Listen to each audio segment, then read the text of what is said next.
Vamos a orar, hermanos. Señor Dios nuestro, háblanos. Señor Jesucristo, manifiéstate a nosotros. Espíritu Santo, por favor, enséñanos. Renueva y afirma nuestra fe y nuestro corazón en servicio a ti, el único digno de alabanza y gloria. Señor, bendice tu palabra predicada hoy. Bendice a esta iglesia que la recibe. Te damos gracias por tu misericordia, por tu salvación, por tu bondad hacia nosotros, Señor. Que tú seas glorificado y bendecido hoy en medio de tu congregación. A través de Jesús.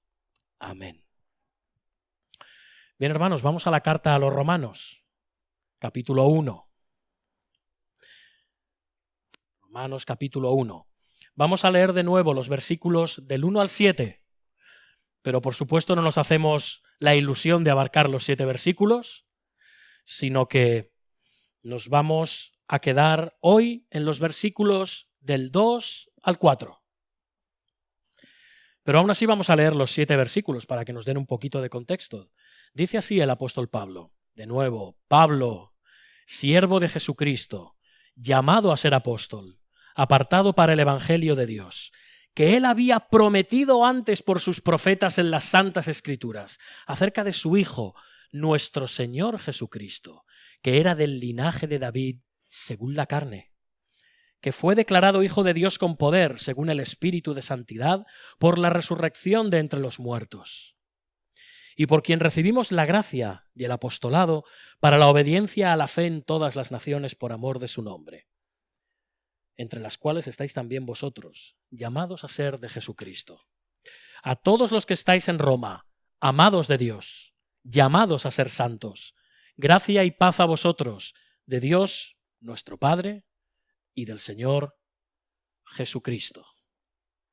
Hasta aquí esta lectura de la palabra de Dios. Que el Señor bendiga su palabra. No sé si hoy antes de venir al culto habéis tenido tiempo o no de echar un vistazo a la prensa.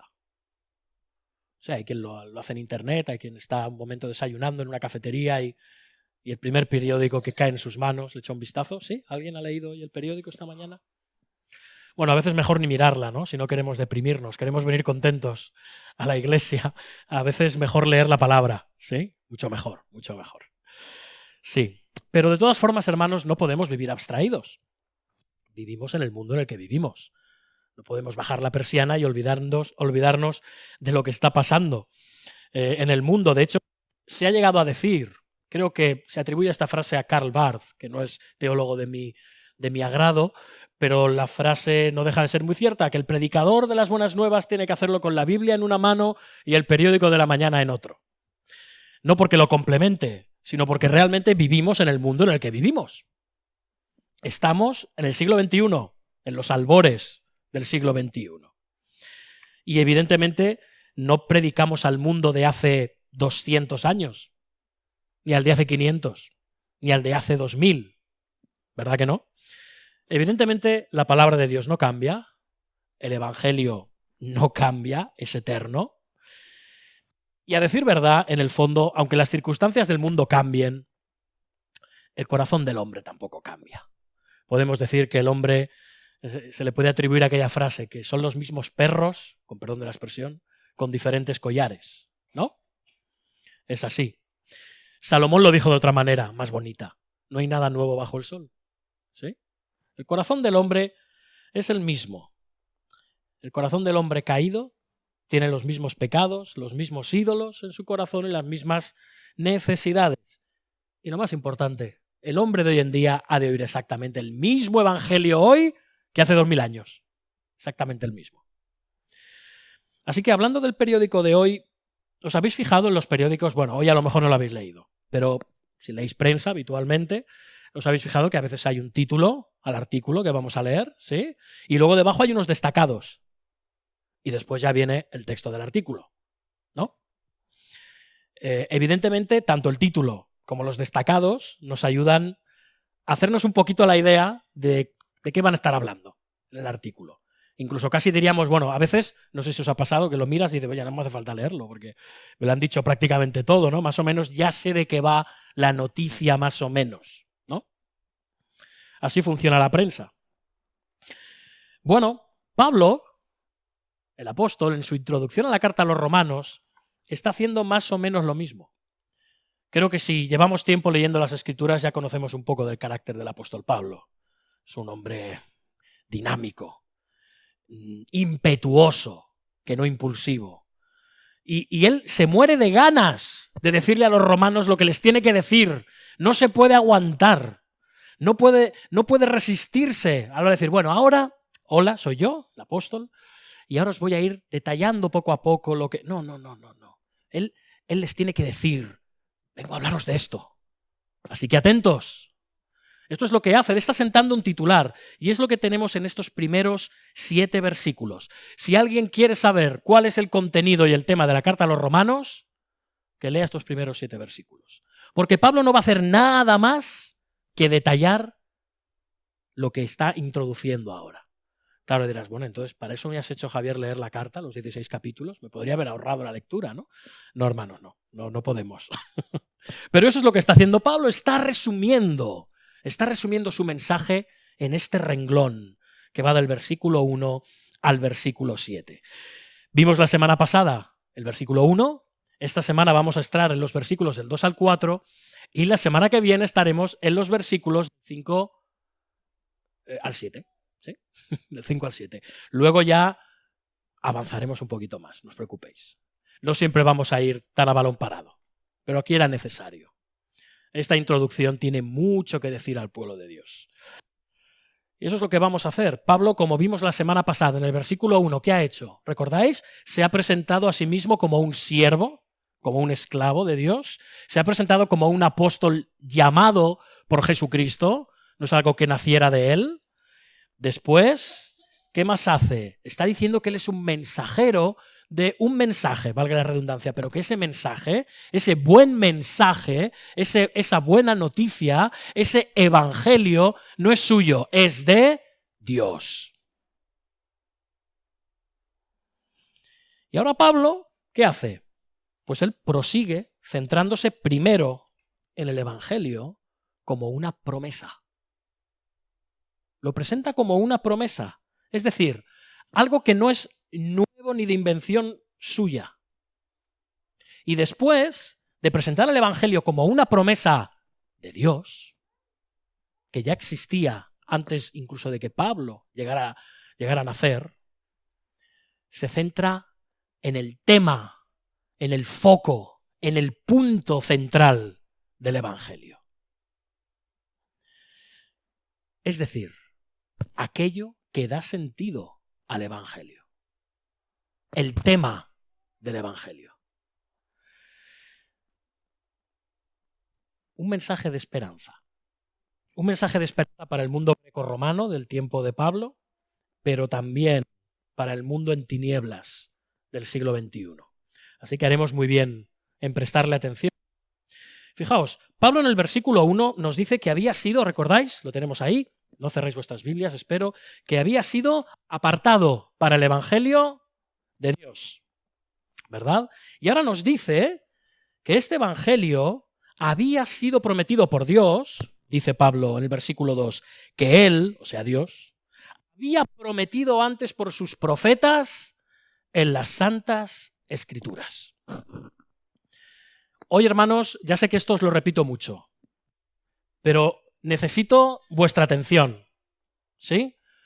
Y por eso pido con fervor al Señor, y espero que vosotros también lo hayáis hecho, que el Espíritu Santo esté aquí manteniendo vuestras mentes y corazones abiertos a lo que la palabra de Dios tiene que decirnos hoy, porque en tan solo 3 versículos el apóstol Pablo tiene mucho, pero que mucho que decirnos. Y de mucha bendición para cada uno de nosotros. Esto no es solo doctrina para que la guardemos en la cabecita. Esto es fuente de gozo, de ánimo y de impulso verdadero para tu vida cristiana. Es fundamental. Así que os necesito al 200%. ¿Sí? Bien, que el Señor nos ayude. Y que el Señor me ayude también a exponéroslo sin que os muráis de aburrimiento. vemos que dice Pablo que Dios había prometido este evangelio antes, por sus profetas en las Santas Escrituras. Fijaos, Pablo está diciendo que el evangelio, como vimos la semana pasada, tiene un autor, y ese autor es Dios, no Pablo. No es una ocurrencia de última hora del apóstol. Tampoco es algo que se le haya ocurrido a Dios cuando vio que las cosas no acababan de ir muy bien con Israel. Vamos, que no es un plan B. No es que esto es de Israel, es que no hay manera. Mira, el evangelio, voy a enviar a mi hijo. No. Pablo lo que nos está diciendo es que este evangelio ya había sido prometido antes por sus profetas, los profetas de Dios, en las Santas Escrituras. No es algo que se hablara por primera vez en el siglo I de nuestra era. No es algo que trajera como algo novedoso el Señor Jesucristo y que los apóstoles desarrollaran. Es algo antiguo. Y no digo antiguo en el sentido, pensamos algo antiguo, algo vejestorio, algo carca, algo retrógrado, ¿no? Reaccionario, viejo que se corroe y se cae a trozos. No. Es algo antiguo, muy antiguo, porque es algo eterno. Y eso es lo que está diciendo Pablo.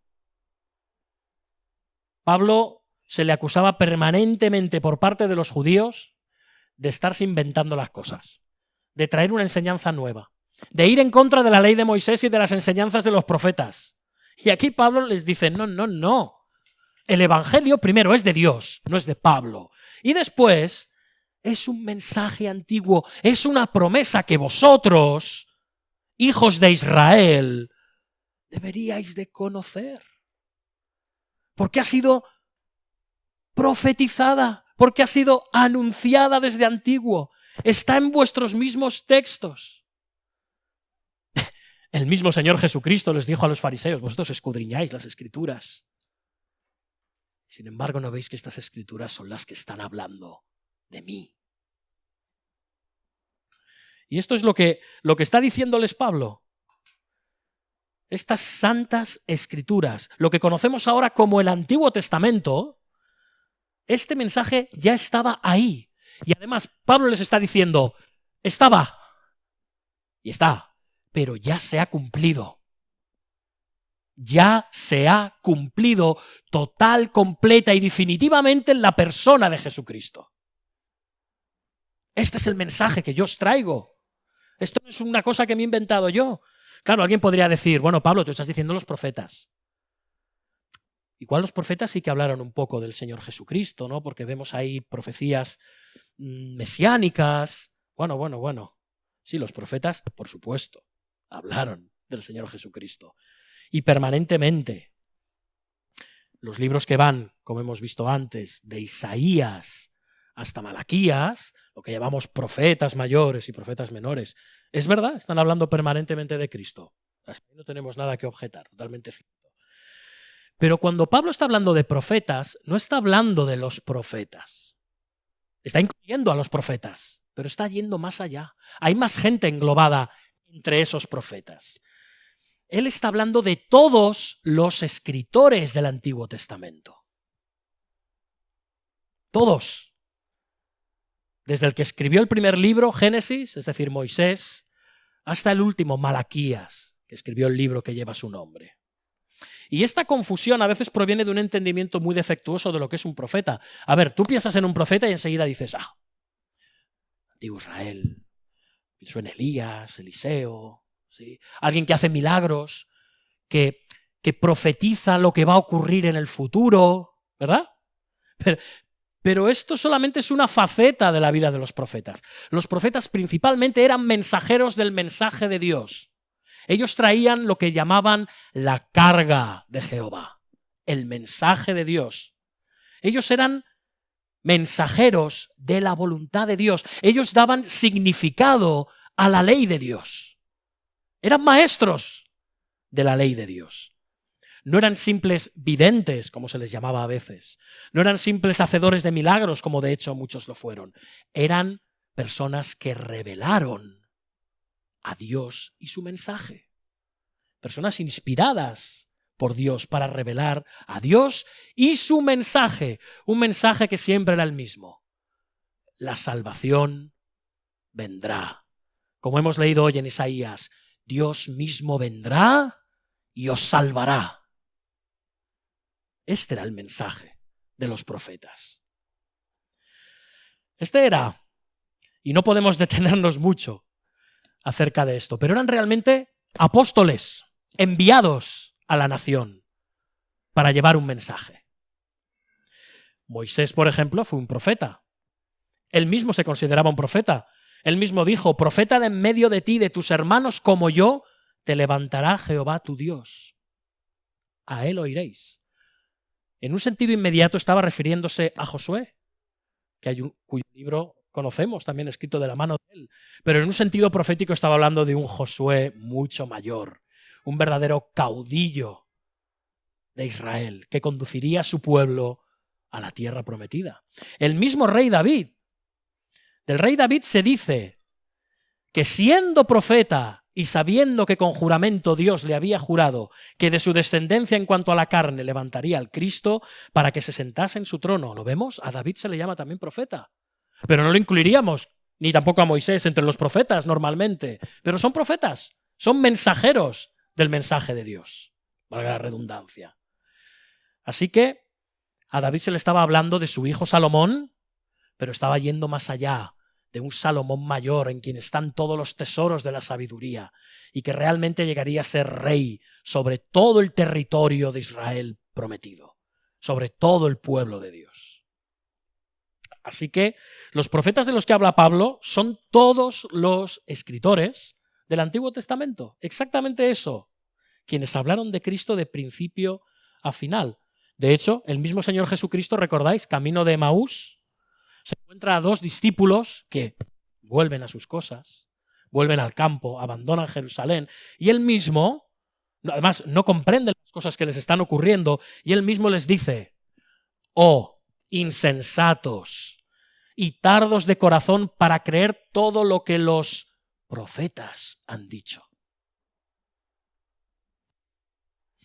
Y esto era inevitable que les ocurriera a los discípulos, como les ocurría a todos los judíos, y la congregación de Roma estaba llena de judíos. Posiblemente era mayoritariamente judía. ¿Qué les pasaba a los judíos? Que tenían en la cabeza más tradición que palabra de Dios. No veían más allá. Era muy importante que Pablo recalque la preeminencia de las santas escrituras. Era muy importante, de nuevo. Los judíos del siglo I conocían más la tradición y las enseñanzas de los rabinos que las propias escrituras, sí. Es curioso porque las escrituras se las conocían de memoria. Con ellas desde pequeñitos, la mayoría, aprendían a leer y a escribir. Podían memorizar grandes partes de las escrituras. Algunos todas las escrituras hebreas, podían llegar a memorizarlas. Pero eso no tenía ningún efecto en ellos. Era un escrito venerable, una cosa santa, un legado de nuestro pueblo. Para la vida cotidiana, lo que seguían era la tradición. Tenía importancia no lo que habían dicho todos los profetas, sino que tenía importancia lo que decían sus rabinos. Ni más ni menos. Por eso Pablo dice: no. Este mensaje no es nuevo. Este mensaje está en las escrituras desde antiguo. Todos los profetas han hablado de él. Absolutamente todos. Ellos tenían un judaísmo tradicional y religioso, pero no bíblico. Pablo les está diciendo: es en las escrituras donde tenéis que mirar para daros cuenta de que el evangelio no es mío. Oye, que yo no tengo el problema, que lo tenéis vosotros. Que a vosotros han sido dadas las escrituras. Son herencia de nuestra nación, de nuestra raza. Es el legado de Israel y no tenéis ni idea. Las escrituras hablan del evangelio, no yo. Yo solo vengo a traeros ese evangelio, esa antigua historia de la cruz. No es palabra de hombre, es palabra de Dios. El mismo Agustín de Hipona dijo: el Nuevo Testamento está latente en el Antiguo y el Antiguo está patente en el Nuevo. Así que los judíos del tiempo de Pablo no tenían que aceptar nada nuevo, no tenían que olvidarse de su legado. No tenían que renunciar a su herencia espiritual. En absoluto. Para nada. Lo que tenían precisamente que hacer era recibirla. Recibirla. Ni más ni menos. Como dice Isaías, tenían que volver a las sendas antiguas. Esa era su obligación. Y entonces Cristo estaría claro para ellos. No olvidemos que en el Antiguo Testamento hay 332 profecías que se cumplieron en la persona del Señor Jesucristo. Ni más ni menos. 332. Cosas que se escribieron la más temprana 400 años antes de que Cristo caminara sobre esta tierra. Y Cristo las cumplió. Así que los judíos del tiempo de Pablo no tenían que aceptar nada nuevo, de nuevo. Y sigue siendo así. Los judíos no tienen que hacer nada. Ahora los judíos están queriendo edificar el templo. Lo vais leyendo por ahí, ¿no? Y los evangélicos, muchos de ellos ayudándoles. Y creando fundaciones y pidiendo dinero para que los judíos levanten el templo. Ellos no tienen que levantar un templo. Ellos tienen que arrepentirse de sus pecados, creer en el Señor Jesucristo como el Mesías prometido y formar parte del templo espiritual de Dios. Ser una piedra viva en el templo de Dios. No levantar nada. De nuevo, ya tienen un gran sumo sacerdote que es Cristo. No necesitan instaurar ningún nuevo sacerdocio. De la misma manera, ahora están ahí haciendo una especie de criadero, unas dehesas para recuperar la vaca roja. Y para poder degollarla y sacrificarla en el templo otra vez. Pero bueno, pero ya tenéis el Cordero de Dios que quita el pecado del mundo. Él ya vino. Él ya cumplió. Él es el sacrificio total y definitivo por los pecados de su pueblo. Pero no. Ellos prefieren levantar templos y criar vacas y hacerse trajes de lino. Bueno. Y es que todos los profetas de Israel apuntaron a eso. Que Dios en Cristo vendría y quitaría el pecado del mundo. Ya se ofreció un sacrificio para siempre. Cristo ya ofreció la sangre del pacto eterno, una vez para siempre. El mismo Jesús dijo: no penséis que he venido a abrogar la ley y los profetas. No he venido para abrogar, sino para cumplir. Porque de cierto os digo que hasta que pasen el cielo y la tierra, ni una jota ni una tilde pasarán de la ley hasta que todo se haya cumplido.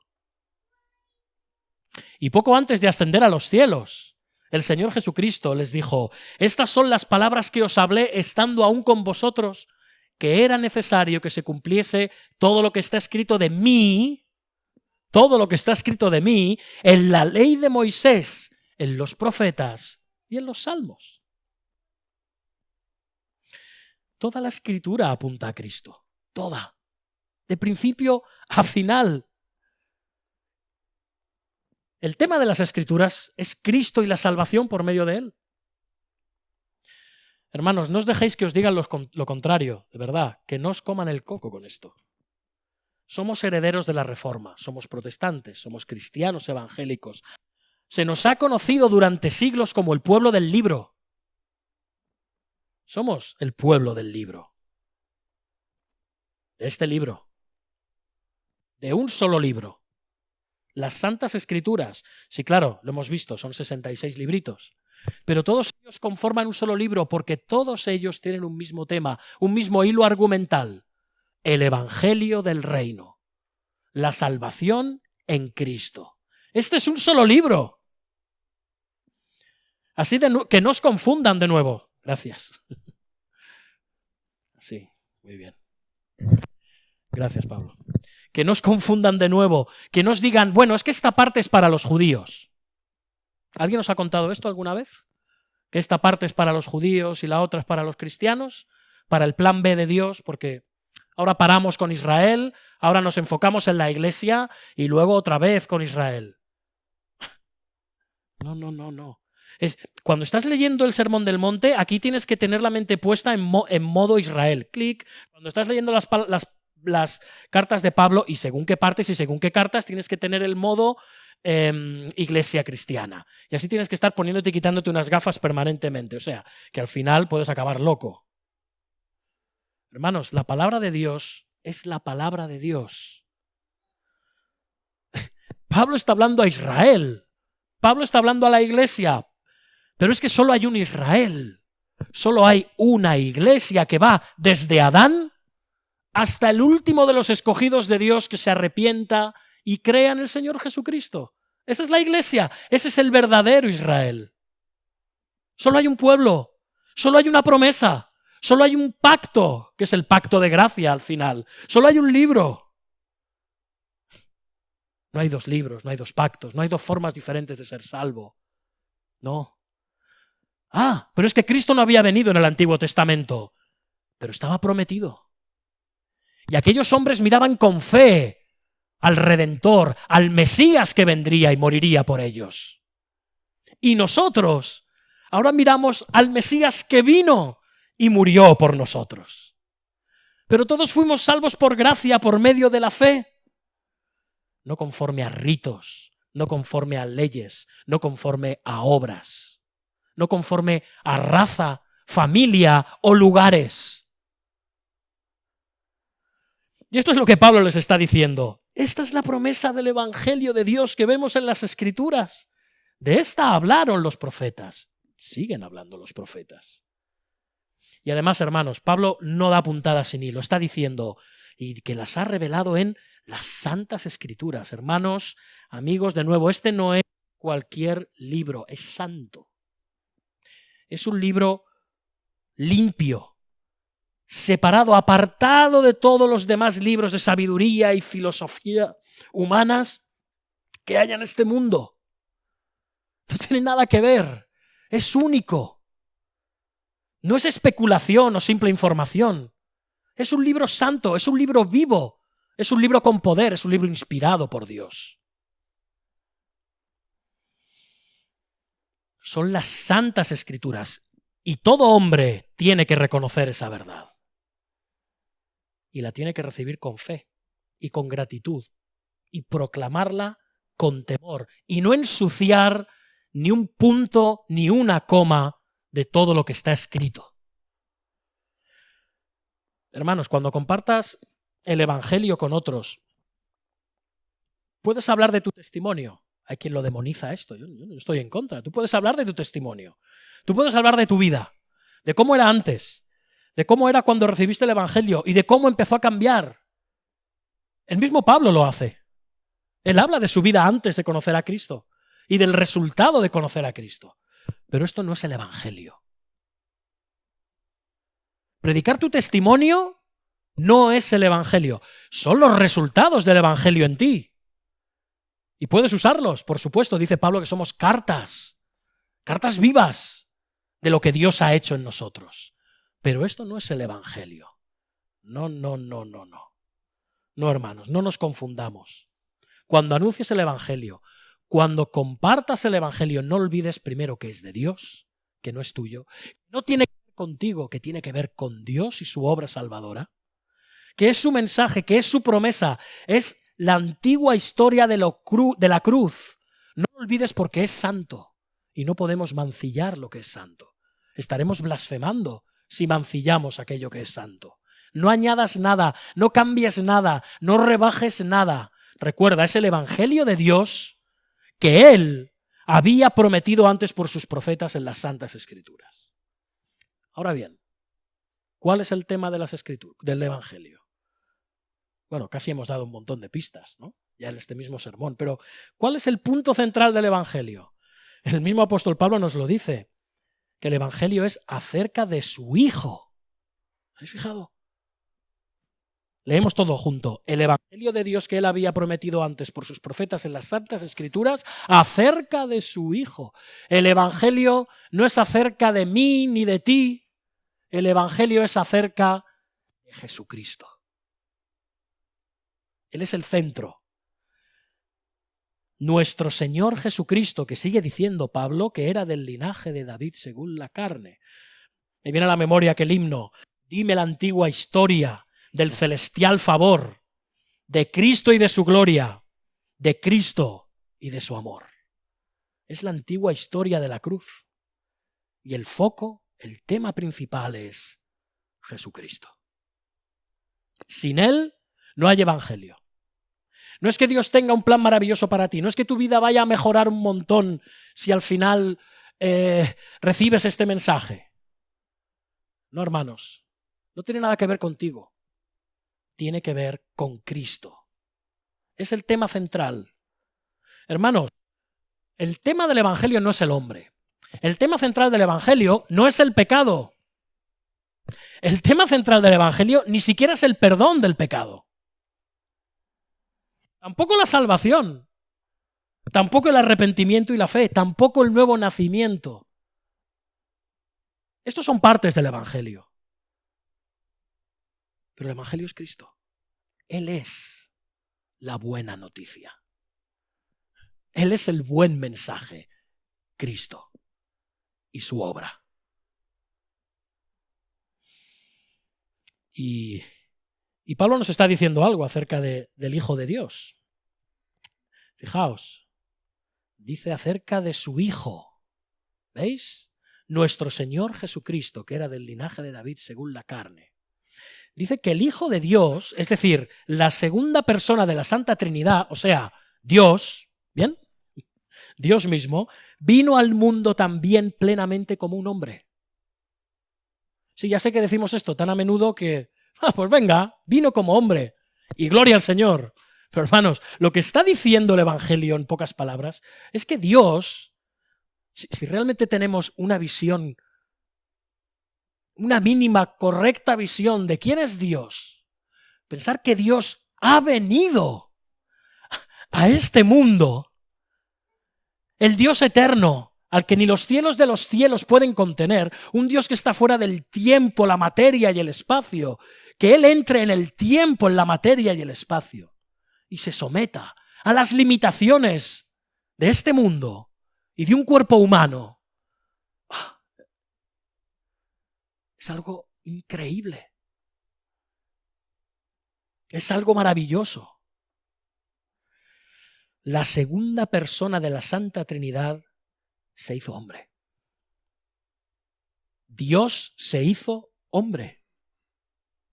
Hemos cantado, ven, contempla el gran misterio. Qué gran misterio es la encarnación de nuestro Señor Jesucristo. Y no vino de cualquier linaje. Él es descendiente de Abraham, de la tribu de Judá, del linaje del rey David. Tanto María como José, ambos eran del linaje de David.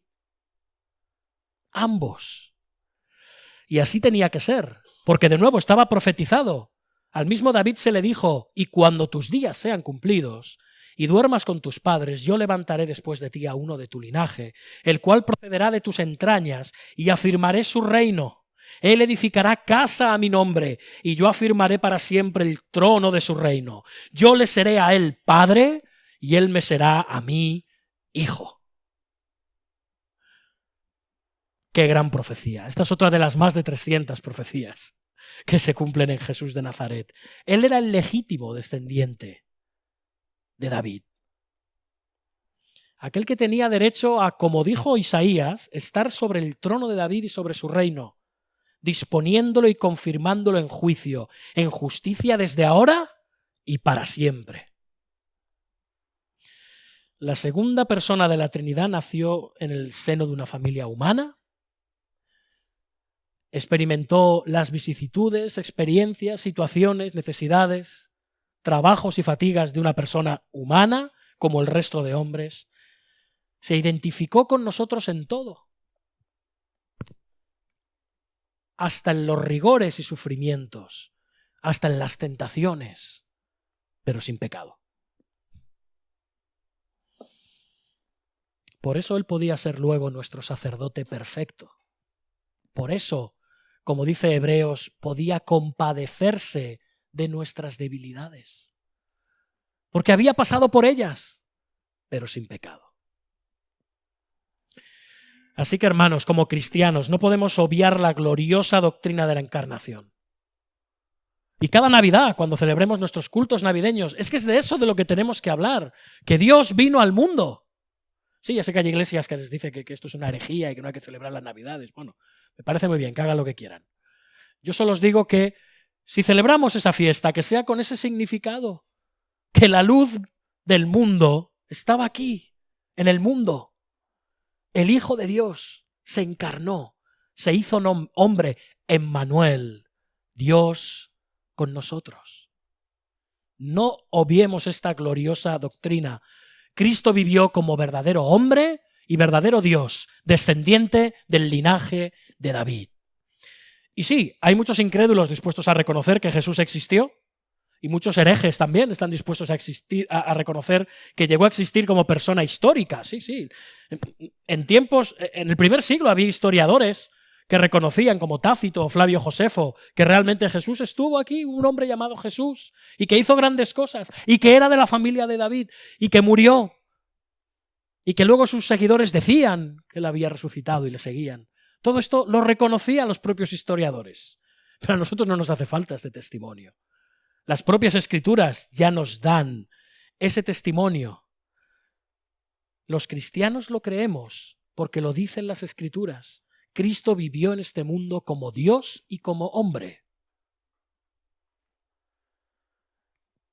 Y de verdad, que Jesucristo vino según la carne es fundamental para que tú tengas una vida cristiana gozosa.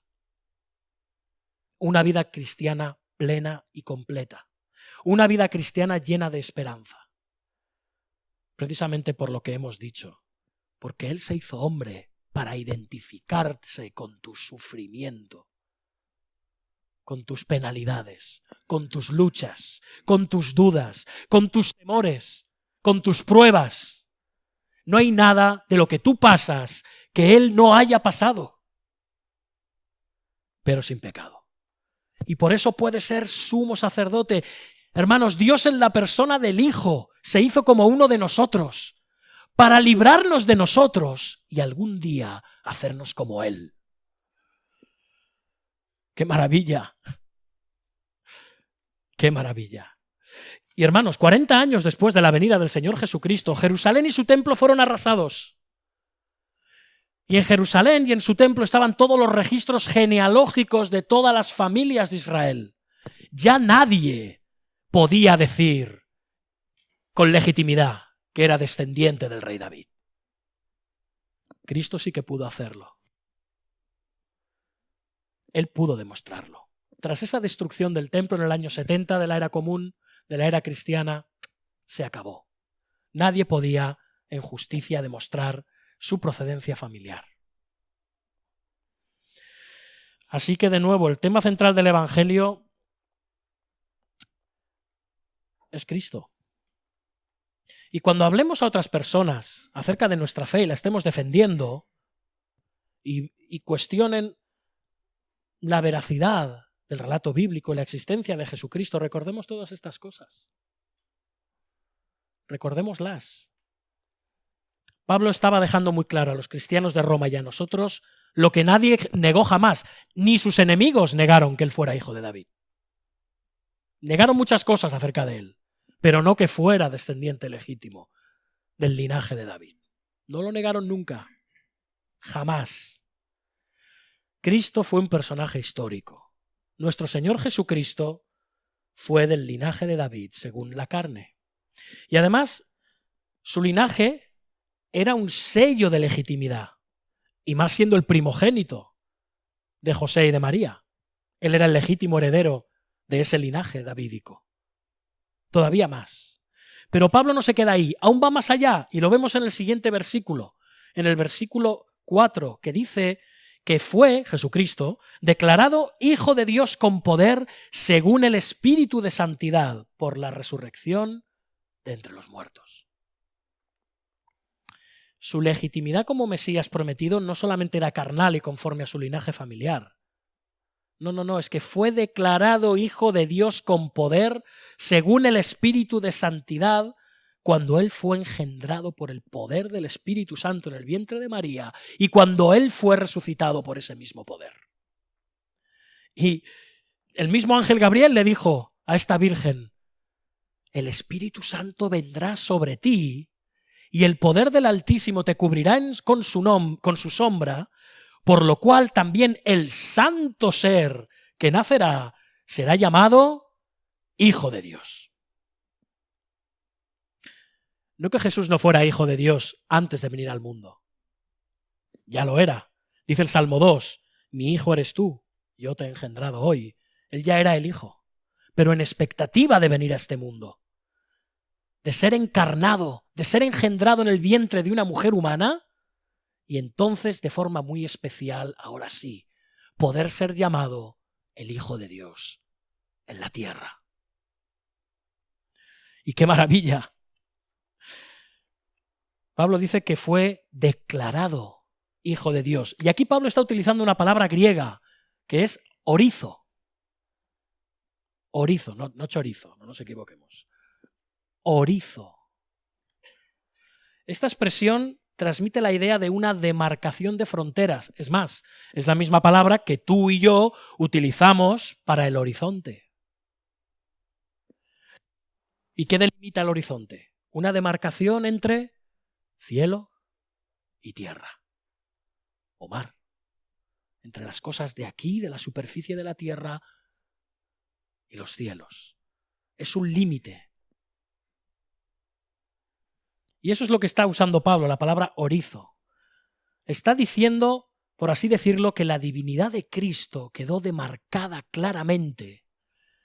El que él fuera Hijo de Dios quedó claramente especificado por medio de la encarnación. Cuando él llegó a ser hombre, Hijo del hombre, como hemos cantado también, Hijo de Dios. Así que para Pablo no hay ningún argumento más claro ni más definitivo que esto. Declarado Hijo de Dios con poder según el Espíritu de Santidad. Pero dice algo más. Por la resurrección de entre los muertos. Y sí, hermanos, mediante el poder del Espíritu Santo, Cristo pudo derrotar a la muerte, y ese poder solo le corresponde a Dios, el dador de la vida. Con la muerte nadie puede jugar.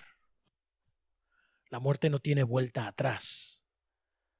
Solo Dios puede volver a dar la vida a un cuerpo muerto. Solamente Él. Nadie, absolutamente nadie más. Mediante la resurrección que fue efectuada según el Espíritu de Santidad, al igual que la encarnación, como todos los demás milagros que hizo el Señor Jesucristo, fueron por medio del poder del Espíritu Santo, para demostrar que realmente Él era quien decía ser, el Mesías esperado, el Hijo de Dios, el Salvador del mundo, el Señor sobre todas las cosas, divinas y humanas. Y el mismo Padre, en el momento de su bautismo, ya lo dejó claro, que Él era su Hijo. Recordemos al mismo tiempo que el Espíritu Santo le llenaba de poder, descendiendo como paloma cuando Él salía del río Jordán tras ser bautizado. El mismo Dios, Padre, una de las pocas veces que oímos hablar directamente a Dios Padre, dijo: este es mi Hijo amado en quien tengo complacencia. El mismo Padre, al enviar al Espíritu Santo, reconocía toda su complacencia sobre Cristo como su Hijo. Es Dios quien dice: este es mi Hijo. Dios le declara a su Hijo. Así que estaba poniendo en Él toda la autoridad. Él es el Hijo de Dios. Así que, hermanos, para concluir, todo esto está diciendo Pablo a los judíos y otros lectores de su palabra en la iglesia de Roma. También había no judíos. Muchos de ellos habían llegado a conocer las escrituras hebreas por medio de la influencia de los hermanos en la fe que provenían del judaísmo. Así que a todos ellos les tenía que quedar clarísimo lo que Pablo estaba diciéndoles. Hermanos, esta es la gloria del Evangelio. El Evangelio prometido desde antiguo en las Santas Escrituras por medio de todos los mensajeros de Dios. La gloria del Evangelio es Cristo Jesús. El Evangelio, en palabras de Pablo, es acerca de su Hijo, nuestro Señor Jesucristo. Cristo es el centro de las buenas nuevas de Dios. Nadie ni nada más. Él es el centro. Él es el protagonista. Toda la gloria del Evangelio, prometido y planeado por Dios desde la eternidad, es Cristo. Cristo, el Padre, decreta un plan de salvación. El Hijo se entrega a cumplirlo hasta la muerte. Y el Espíritu Santo aplica los beneficios de esa salvación en nosotros. Ese es el pacto eterno. Él fue declarado Hijo de Dios con poder, según el Espíritu de Santidad, por la resurrección de entre los muertos. Y es que todas las Escrituras apuntan desde el principio al final a Cristo. Hermanos, Él es la simiente prometida en Edén, que aplastaría la cabeza de la serpiente. Él es las pieles que se pusieron sobre Adán y Eva para descubrir su vergüenza y su desnudez. Él es el Abel sacrificado injustamente e inocentemente y cuya sangre derramada todavía clama. Él es el gran arca de madera en la que tenemos que entrar, porque fuera de ella no hay esperanza de salvación. Él es la descendencia prometida a Abraham, mediante la cual se bendecirían todas las naciones de la tierra. Él es el Isaac siendo sacrificado por el Padre y recuperado de nuevo de entre los muertos. Él es el José que tomó forma de esclavo, pero luego fue exaltado a lo sumo para traer salvación y pan a su pueblo. Él es el Siló de la tribu de Judá, al que pertenece el cetro y ante quien se congregarán algún día todos los pueblos. Él es el Moisés que es mediador de un nuevo pacto mucho mejor que el antiguo. Él es la peña de Horeb, de la cual brotó agua y pudo saciar nuestra necesidad. Él es el pan del cielo, el maná, que calma y sacia nuestra hambre. Él es la serpiente de cobre levantada en el desierto, mediante la cual si la mirabas podías ser sano de tu enfermedad mortal. Él es el Cordero Pascual. Él es todos los becerros y cabritos y palomas y grano ofrecido en el gran altar para nuestra expiación y para estar en paz con Dios. Él es el Josué que introdujo al pueblo de Israel en el descanso de la tierra prometida. Él es el Sansón que en su muerte derribó a todos los enemigos del pueblo de Dios. Él es el Booz que redimió a su esposa Ruth, a su iglesia, a su novia. Él es el David que venció a Goliat y que instauró el reino de Israel. Él es el Salomón en quien están encerrados todos los tesoros de la sabiduría y del conocimiento. Él es el príncipe de paz. Él es la raíz de Jesé. Él es la rosa de Sarón. Él es Emmanuel, Dios con nosotros.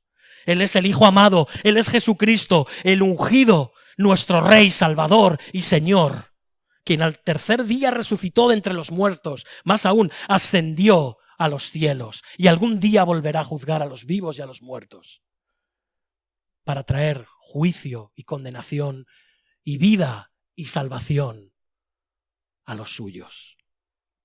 Aquel que traerá por siempre los nuevos cielos y la nueva tierra que esperamos según su promesa.